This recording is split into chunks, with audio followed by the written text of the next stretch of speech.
Hello, welcome back to the channel. What's in the box, you're asking? Hopefully it's not a turkey.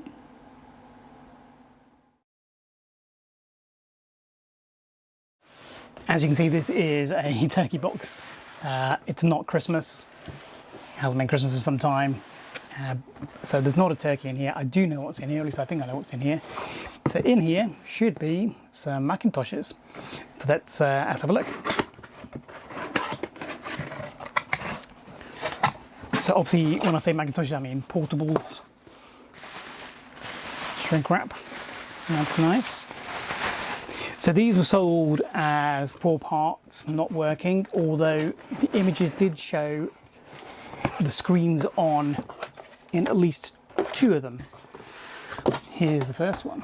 So it's obviously a PowerBook, probably a G3. Let's have a look at the label.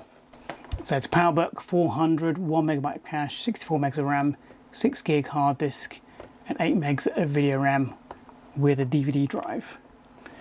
It's a little bit sticky on the bottom, it's got some scuffs. It does still have its DVD drive though. The front, again, is a bit dirty. It feels like it's been squished a little bit. It feels a little bit concave where it shouldn't be. It's missing a battery. That's not a surprise given the age. But it does have its door cover, port cover door I should say.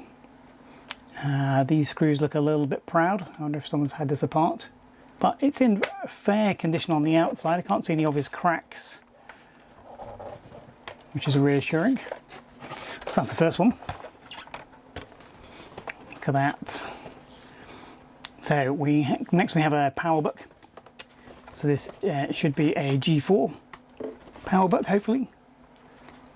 There was one photo of a MacBook Pro randomly in the listing.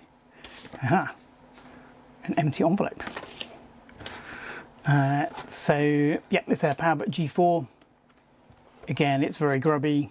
It's got marks on it. It's a little bit creaky around the edges. Plastics are melting a little bit. But hopefully that will be in working order. There's a bit of a mark here, but it isn't dinged. There's no massive dents. This one does have a battery. Obviously no charge, it's missing its feet. And there is a dink here. There's a casing has come away a little bit above the DVD drive, if it is a DVD drive. But that's the second one. Third one is also another G4 PowerBook. Again, someone's got a dink on it. A little bit grubby. Seems to be complete. It's got its battery. This one says it's got some charge on it. Wow.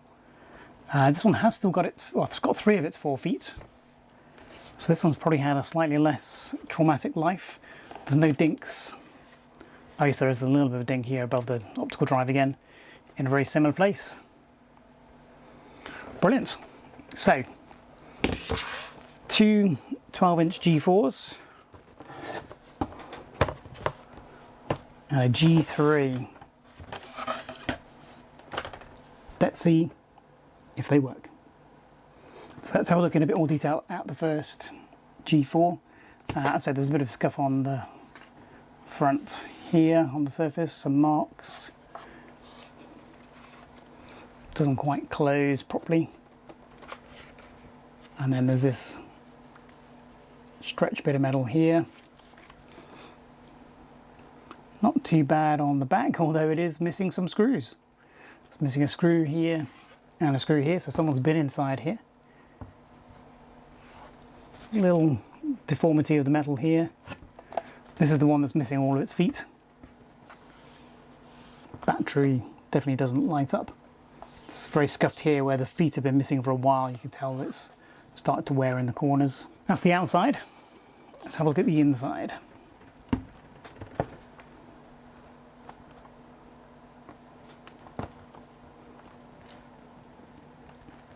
So it is quite grubby. All the keys are in place, so that's good. These 2 bolts are in place. The screens in the screw seem to be in place. There's a little bit of movement here on the screen bezel. So that's a little bit worrying. Do reasonable click on the keyboard. The palm rest is flat. So apart from being grubby, it's actually in decent condition on the inside. It's just a little bit flexing, which is disconcerting. The F4 key looks like it's not on flat. And if you know anything about these, you'll probably know why that is. Right, let's turn it on, see if it works. So I plugged it in. And the first thing to note is that it has got a charging light on. So that potentially means the battery is taking a charge. The catch doesn't really spring up. Feels like it's going to be tricky to open this every time. There you go. Okay, let's press the power button and see what happens. We have a chime, and I can hear a hard drive spinning. I can hear an optical drive spinning. This is the one that actually had this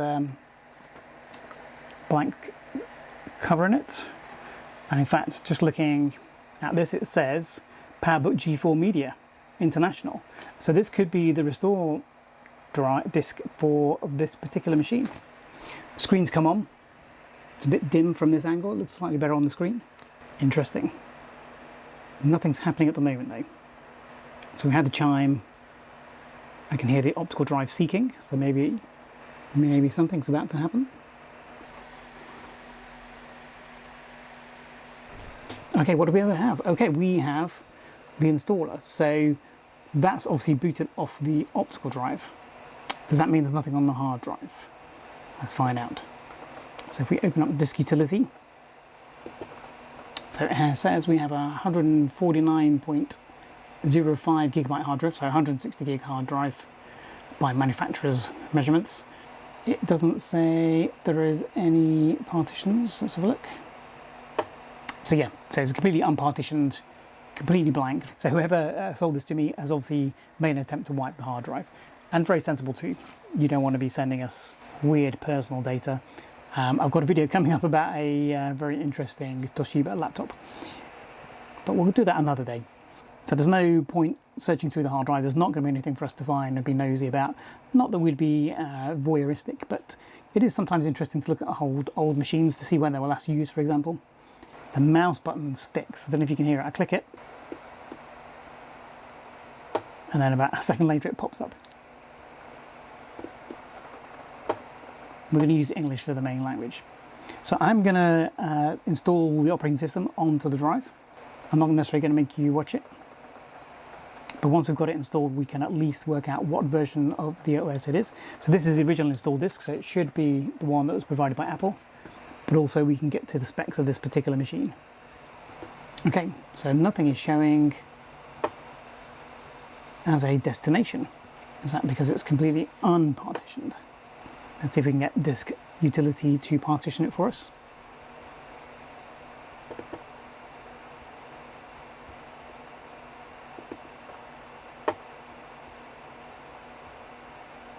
So we're just going to create one partition. We're not going to multi-boot this or anything. Okay, and that's worked. And we now have somewhere to install our operating system. So do I do a fast forward or do I do a jump cut? Let me know in the comments below which you prefer to watch. I think a jump cut is probably most appropriate in this case, as we've got 3 machines to look at. So this is interesting. So on the first install, it actually just crashed halfway through and turned off, didn't even restart. We've just managed to get all the way through the installation, but at the very end, it's come up with this error. So it's possible there's something wrong with the RAM or the hard drive, I think. We'll give it another go and see what happens. I'm wondering whether it's going to continue the installation or whether it's just going to ask us to reinstall from scratch, like it did the first time. So as you can see, it's come straight back down to the beginning of the install.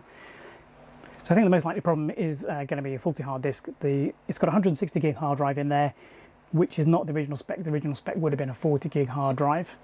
So someone's already been in here and changed the hard drive, and it may be that it's faulty. The other possibility is that it's RAM that's faulty.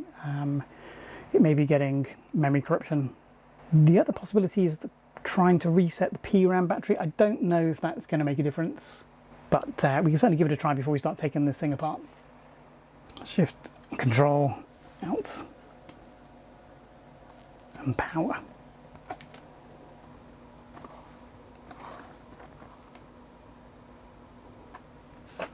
I've taken the battery out as well in case that's confusing things, but now it won't turn on at all. So with no battery, no power, let's hold down the power button for 10 seconds. Pop the battery back in. Put power back in.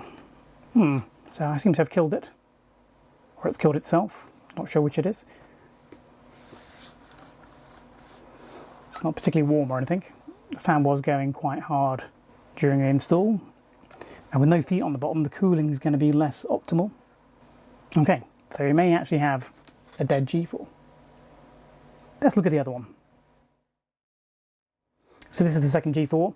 I think it's identical in the sense that it is the same size and it looks like it's from the same era. This one you can see the model number on the back, it's an A1010. Now, I don't know if this one works. Let's plug the power in and find out. So this is the one that had the battery indicator that worked, so maybe this one does actually have some power. Maybe this one is working. Let's turn it on and find out. We have a chime, I can hear an optical drive going. This one is showing the question mark, showing that it's got no operating system installed. The power light is flickering, I don't know if that's normal. Don't think it is. Now, because the other one's dead, I haven't got an install meter anymore. I can't hear a hard drive on this one spinning up. Oh, there was a noise just then. So it seems like this one has got a hard drive in, but again, no operating system. So yeah, so we need to find a bootable disk for this one. We'll try and get it out the other drive. For now, let's turn that off. So here we have the G3. Again, it's a little bit grubby inside. Hasn't got a G3 after the PowerBook logo here, and it's got a bronze keyboard, so that I think should make it a Lombard. So at least we know roughly what age this is. Just plug it in. I have a yo-yo charger. Power is in. Oh, I thought nothing was going to happen. We have a chime. No indicator lights or anything at the moment. Just heard the optical drive spin up. Oh, we have got something on the screen. So this is the one that was specifically sold as not working. The other two did have images on the screen on the eBay listing. So the fact we've got an Apple logo is at least a start. Oh wow, okay, we have a desktop. Well, we've got the starts of a desktop. Okay, it's loaded up. Seems to be okay. Obviously the CMOS battery, sorry, the PRAM battery is dead. We have some stuff on the desktop. We have a full install. So this originally would have come with 8.6. I think the highest it can run is 10.3.9. So the fact that it's telling me it's running 10.4.11 is interesting. 320 megs of RAM, I think that's the maximum amount of RAM. So has this had some form of hack on it to allow it to run a slightly later operating system, or is in fact this actually a later model 7.25 gig hard drive, so that's an 8 gig hard drive in manufacturer's terms. So it's PowerBook 3.1. So in fact, yes, if it's 3.1, this must be a PowerBook G3 Pismo. So that came out in early 2000. 10.4.11 was the last OS that was able to run on here. It would originally come with 9.02 apparently. So 320 megs of RAM is not the maximum for this particular model. 1 gig is the maximum for this model. It's very similar to the previous one, except it's got a much better graphics card. It's got a Rage Mobility 128. Hard drive options were 6 and 10 gigs at the time. This may be an aftermarket hard drive, and in theory it should have a 6x DVD-ROM. So yeah, so the fact there's no G3 logo here makes it a Pismo. Okay, well, it's good that it's working. That's really nice. Let's have a look at the hard drive. So it's a Seagate 40 gigabyte. So that's definitely an aftermarket. So although there's only one partition on here, that we looked at that had 8 gigs dedicated to it. It's actually a 40 gigabyte drive. It's got a DVD drive as expected. Bluetooth was an option and it's not installed on this one. There's no disk burning facility, so it is a DVD-ROM. It should have FireWire. It has. It's got 400 megabits per second FireWire. And then there's the RAID 128 with 8 megabytes of RAM. How is the memory configured, I wonder? So we've got a 64 megs and a 256 megs modules in place. 64 megs was the original standard spec for this model, so the 256 is obviously an aftermarket, but apparently you can place both of them with 512 megabytes. And it's standard PC100 RAM, so should be available to upgrade this if needed. No SCSI on this model. I think this is where SCSI got dropped from the PowerBook range. Has it got the optional airport card in? Let's have a look. No, it does not. That's fine, because it does have built-in Ethernet. Cool, so this non-functioning G3 is actually quite functional. Have a look, see if there's anything on this hard drive that shouldn't be. Looks like there's some image files that have been scanned using a scanner, but no documents. So it looks like the hard drive was upgraded to enable this to be used for scanning documents or pictures. Apart from that, don't know anything else about this, don't know the history of it. I could never decide whether I liked this tiered folder display. I'm so used to having it the Windows way, as it were, that I've never quite got this, and I presume this came from Next Step and OpenStep. What am I looking for? I'm looking for utilities. Disk utility. Okay, so again we have a username. So we've got the Macintosh HD, which is where the operating system is, and then we've got a separate partition with a username on it. So there seems to be a whole load of scanned photos in here. Let's have a little look. It's a golfing photo. This is also a golfing photo. So this was obviously used by somebody who was interested in golf, or as a member of a golf club, or maybe even secretary of a golf club.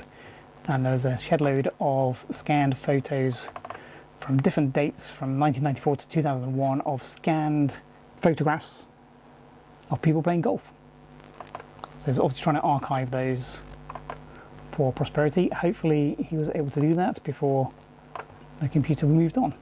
Yeah, so the original specs were 6 or 10 gigabyte hard drive, so this has definitely been upgraded at some point. And if you're going to be scanning photos, you can see why they may have done that. Brilliant. It's running very quietly. It is a bit grubby and it is missing its battery, but otherwise a very nice little PowerBook. We will give all of these a clean up and you'll see them in some future videos. Just going to have one more go with that first G4 PowerBook to see if we can get it working again now that it's had time to calm down. So here's that first G4 again. So it was working. It had trouble installing the operating system, and then I rebooted it. I was trying to reset the PRAM battery, and I think I pressed Control Alt and power by mistake rather than the correct key combination, and from that point on it has refused to turn on. I've just plugged it back in. Power connector maybe is a little bit loose because it's flashing a little bit, and now it's come on properly. So let's try it again. Okay, so it's turning back on this time. I don't know what I did.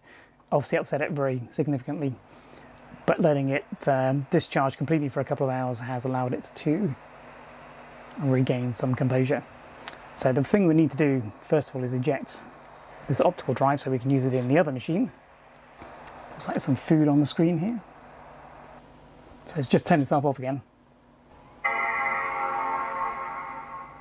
So maybe there is still a problem with this. Could be the RAM, as I said yesterday, could be something wrong, more fatal with the motherboard. Could just be the hard drive. But a hard drive wouldn't probably cause it to fail to boot. Okay, so that is the original PowerBook G4 12-inch install disc, which is nice. So these 12-inch PowerBook G4s are really nice. They're quite heavy, they're quite dense, okay, but they were Apple's smallest computer at the time, at least by volume. I think one of the PowerBook Duos was a little bit smaller in one of its dimensions, but these were the MacBook Air of their time. And compared to a MacBook Air, they're about twice as thick and about twice as heavy, I think. But look at this. This is called connectivity. So you've got modem, Ethernet, Firewire, 2 USBs, display out, audio in and out, and an optical drive, and a removable battery. Plus it was upgradable, so that's a kind of, although it is bigger and heavier than a MacBook Air, it's kind of the same design philosophy but with more options. And these are pretty good, these little 12-inch G4s. Very, very nice machines, pretty robust. They take a bit of a battering because of the aluminium. They're not as fragile as the titaniums were, not that the titanium was ever made in a 12-inch. But there you go. So we have definitely one working PowerBook G3, a possibly working PowerBook G4 here, and then a probably working PowerBook G4 that needs the operating system installed, which I'm going to do next.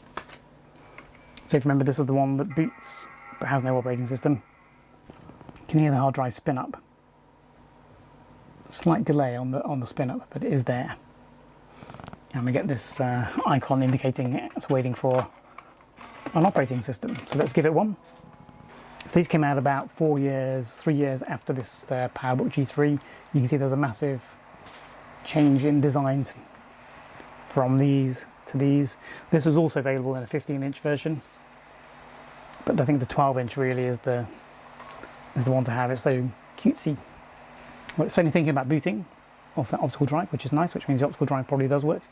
Now I've just noticed that the port selection on this model is very slightly different from the other one that doesn't work. So I'm thinking that maybe this is a later G4. Or maybe an earlier G4, but definitely not the same. The mouse clicker on this, on the trackpad, is a little bit better. So we've got a 120 gig hard drive on this one as well. Let's just take out the stuff we don't need because it will make things a little bit quicker. Now, the fact that this is a different model of G4 to the other one makes me wonder if the reason the other one was crashing was because the G4 installation disk was actually for this specific model and was unhappy in the other machine. Okay, well, we've got further than we did with the other installation, so that's reassuring. I haven't checked it's a British layout, but it probably is. So we just bypass the registration screen there using the Command Q combination. Do we not get an option of a robot? That's very disappointing. Okay, we have a functioning 12-inch aluminium G4, which is very nice. So I think this is going to be, yes, this is the 1 GHz version. So macOS 10.2.7, that should have worked on the other PowerBook, so I think there potentially is a problem with that physically. So this is a 1 GHz model with a 133 MHz front side bus. So standard memory was 256, and that's built in, and then there's a 512 meg in the second slot, so 768 megabytes of RAM. That's a decent amount for this time. Do you know, I almost prefer this system profiler to any other. So one of the differences between the aluminium G4s and the G3s that preceded them was that the G3s can natively run macOS 9, whereas the aluminium ones can only run it in classic mode, so you have to boot OS X. Screens on these is 12-inch and it's 1024 by 768.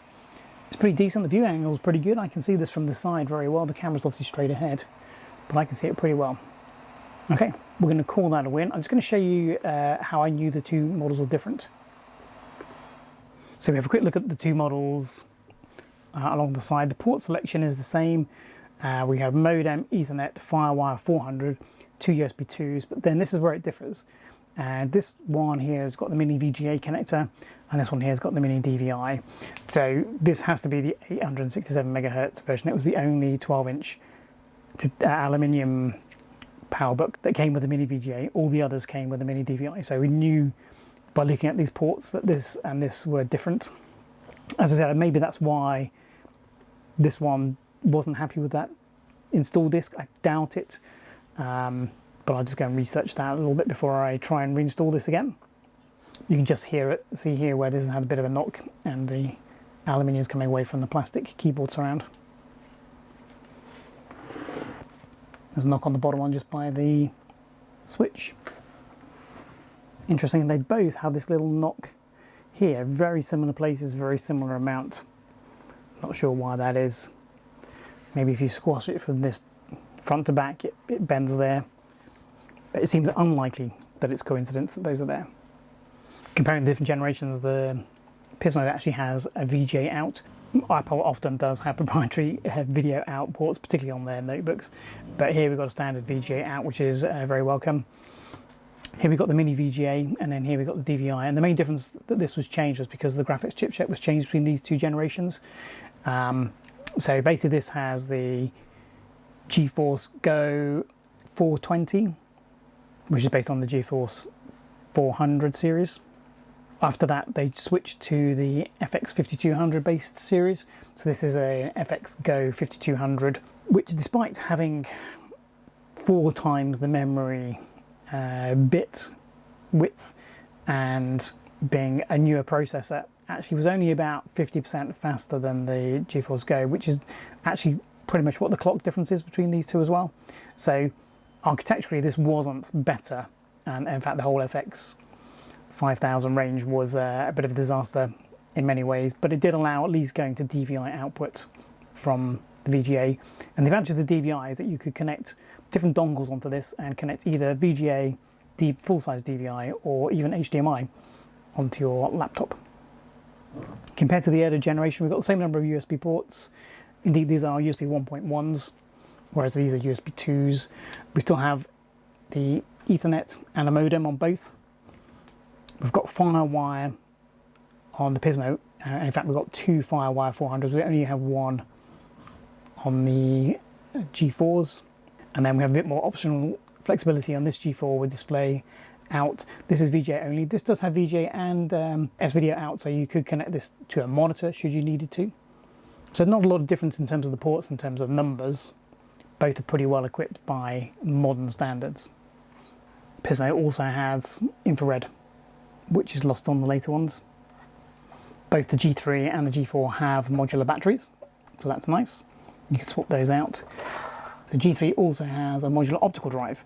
So by pulling this lever here, you can pop out the drive. And this is a DVD-ROM drive as we earlier tested. But you could put other things in here. You can get a zip drive. I think you can get LS120s, and you can actually put in a second battery. So you can double the length of time that you can run this laptop. It's got a little clever trapdoor here that covers up the wider part of the bay if you are going to put a battery in there, which are obviously narrower. So there you have it. Not a turkey. Top one's possibly a turkey because it doesn't work. We need to investigate why that is. Could be the hard drive, could be the RAM, could be a motherboard problem. But 2 working other Apple laptops, a very nice 400 MHz Pismo and a very nice 1 GHz G4 12-inch aluminium. And so I think that was a successful purchase. I'll be showing these laptops in future videos. I really like the form factor of this 12-inch. I think it's about the right size. It doesn't compromise on the keyboard, and the screen's pretty decent as well. The 14-inch G3 is also a really welcome addition to the collection. Hasn't got a battery, so you might have to find a battery for that. Finding one that's working is going to be very difficult. We might be able to get some reconditioned ones. But that's going to be fun to have a little play with as well. The bigger screen on that's very nice. And we'll also make a video about trying to repair this 12-inch, the 867 MHz one, see exactly what the problem is, whether it is a RAM issue or not, whether it's easily fixable or not. I don't know if motherboards from these are very kind of fragile. I know NVIDIA did have a problem with its chipset manufacturing at one point, and it could be that this is a graphics card issue as well. So that could be soldered to the motherboard. I don't know if it's on a daughter card, like it can be in some of the early Apple laptops. Well, I doubt it, considering the size. And it might be nice to try and get some airport adapters to put in these as well. Any other grades or any other thoughts you might have why this one isn't working, then please leave a comment down below. If anybody knows what the collective noun is for MacBooks, please let me know. Just a quick postscript. So this is the 867 MHz G4 that wasn't booting or installing correctly. On a hunch, I took out the extra RAM module. It's an unbranded one. It does use Hynix chips, but it's unbranded. I then run the diagnostics off the DVD and did an install, and it all seemed to go straight forward. So I'm hoping that this RAM module is the problem for this computer. We'll find out in about 10 seconds. There we go. We're having a working 867 MHz version as well. Let's just check it is what we think it is. So yes, it's the 867 MHz PowerPC G4 with 128 megs of RAM. Now we've taken out that 256K module. Everything seems to be working as it should. So a couple of things we learned there. One is don't trust your RAM modules, particularly if they're coming secondhand and from unknown sources. And second thing is don't forget the hardware diagnostics are on the actual install media, so you can do a diagnostic straight from that if you can't boot into the operating system. So hope you found the video useful. If so, please like and subscribe, and we will see you on the next one.